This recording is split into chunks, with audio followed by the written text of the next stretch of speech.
Throughout history, we've learned to speak. We've discovered that words are carriers of different ideas. Our words string together to make verses, construct stories, and inspire our peers. By speaking our thoughts aloud, we express ourselves in powerful ways. Everybody's heard a story. Most have read poetry and many have heard a speech. But it is a rare person who can take all three, inject them with emotion, and craft a unique and powerful performance. It's expression. It's spoken word. It's a way to go from page to stage.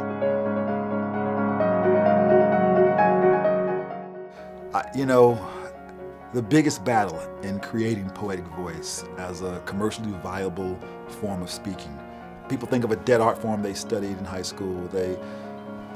They think about, Shakespeare, something that they can't understand. They think about a slam poet yelling at them for 3 minutes about politics. They think about a beat poet with a beret and a bassist, saying a word 5 times like this, And so I'm battling all of that when I just tell people poetry, period. Spoken word is basically word, and it was the village voice. It was the person who gave the news and passed down the stories of the village, if you will. It was the person, the historian, the storyteller, right? So poetry has always been a voice of the community. So it's so powerful because given this day and age where we are so bombarded with media, and even when I was growing up, we looked to the local news, the national news. But that's so limited. You don't get to hear the stories in people's families, you don't get to hear the stories in underrepresented communities. Poetry allows that to happen. So when you go to an open mic or some kind of poetry showcase, you're hearing not just the person who told the story, but their world. There's something magical that happens on the stage. In the same way that someone can clam up out of terror from the stage, there's an access to yourself that the stage provides that's just unparalleled. Like someone can get up there and just bear the deepest, darkest truths and feel safe.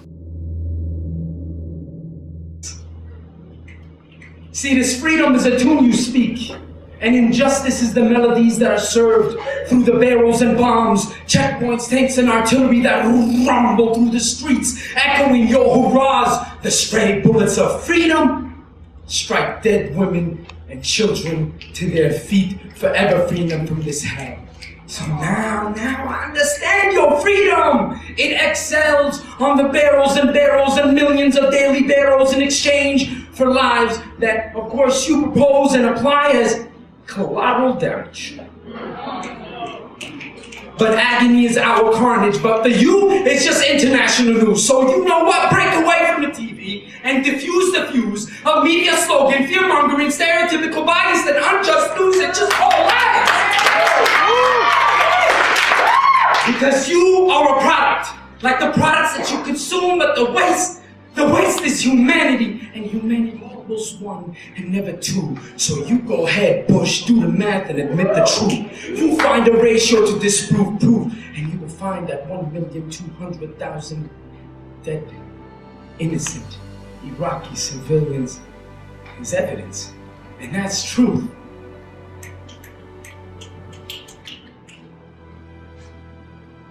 So now I understand your freedom.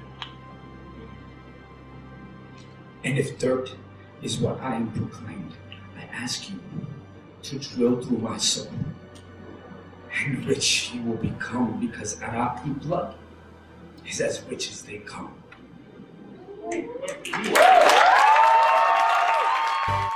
That people access through this medium and this exchange. And I think part of it is that, unlike theater, unlike some of these other art forms, there's no fourth wall. It is a conversation, and I love that element of spoken word, right? So I'm very much talking to you. You're very much reacting. We are aware of each other, and we're sharing. Poetry allows us as writers to break the rules a lot. So it allows for students to be risk takers, take some a little bit more ownership in their work. They are able to talk about certain subject matter that maybe like formal essays and things like that don't quite allow.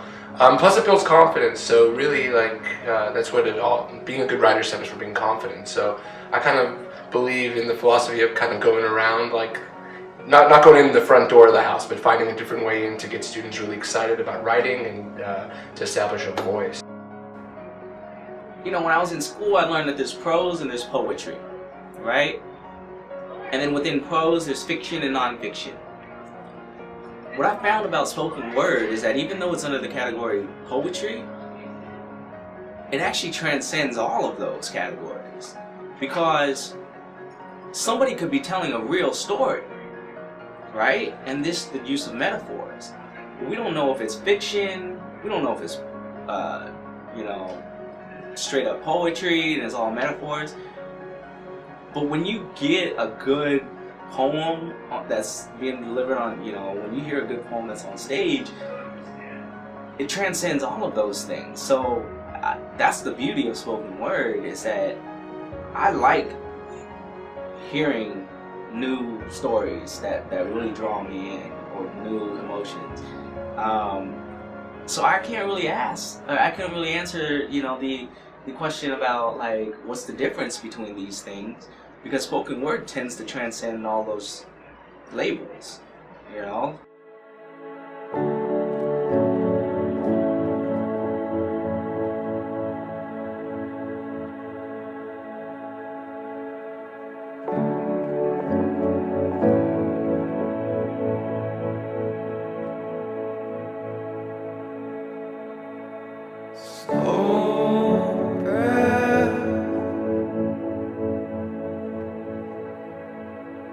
I'm not prepared for that.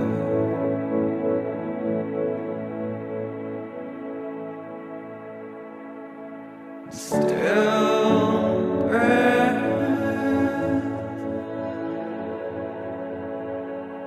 keeping me alive.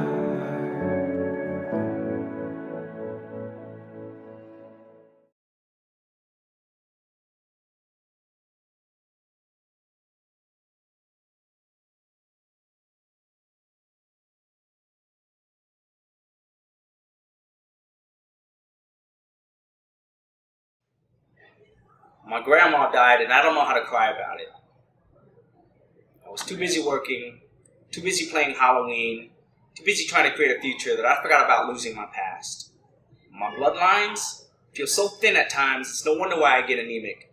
My roots are only as deep as San Diego suburbs. I was still a cub when I learned how to separate from the den. I then learned that family was anyone who fed me or let me sleep on the couch. The only thing I knew about my grandmother was that she was a gambler. How bad? I have no idea. What was her hustle? No clue. Apparently Grandma was senile and had been for a while. How long? I don't know. How old was she? 90-something?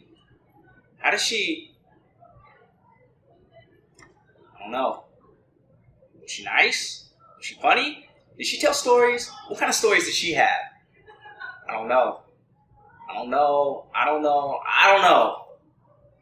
You know, there should be one of those mini lessons in social studies class that says something about ethnic ceremonies and customs, how to properly honor our past. In science, should teach something about family trees that look more like bushes and fallen leaves that aren't sure which branch they come from. See, I never enjoyed history because I could never connect to it. I learned more about wars than I did about tradition. I learned that foreign languages are only required to get into universities, 2 years minimum, 4 is a plus. So I pretended to have cooties when partnered up with a new Vietnamese girl that didn't speak any English. I didn't understand why the Vietnamese boy called me a disgrace. Shoot, I was getting straight A's and stars on the green card. I was taught that I was good at math and science, so I learned that there's a solution to everything, and everything has a formula. So through science, I learned that death is just a part of life, because the dead decomposes back into the ecosystem for the living, but I never understood why division was so difficult. why subtraction was so confusing. How can you just take away when I never had enough to begin with? The concept of borrowing from the neighbor was as foreign to me as my knowledge of family history, and I was taught that history wasn't as important, only 2 years required in the A through G. I learned that history is why I have 4 half-brothers. I learned that art was just an elective, and I didn't have to express myself if I didn't want to. I could just get the credit. Yeah. Just get the credit. Don't waste time with feelings or emotions. They don't put food on the table, a roof over your head, or clothes on your back. I learned that crying was only allowed for injuries, cuts, broken bones, bruises, feather dusters, slippers, chanclas, flying across the room. I learned about 911, stop, drop, and roll, duck and cover, and wait for the teacher's direction. But there were no drills that taught me how to deal with tragedy. I never learned what to do when mom breaks down. There was no manual for pushing the wrong buttons, no instructions when the remote sense of control was lost. I was told to find it whenever something was lost, and I'm looking, but I can't find it because I don't even know what it is, so I'm sorry, Grandma. No one taught me how to find it. And whatever it is, I'm afraid it's gone.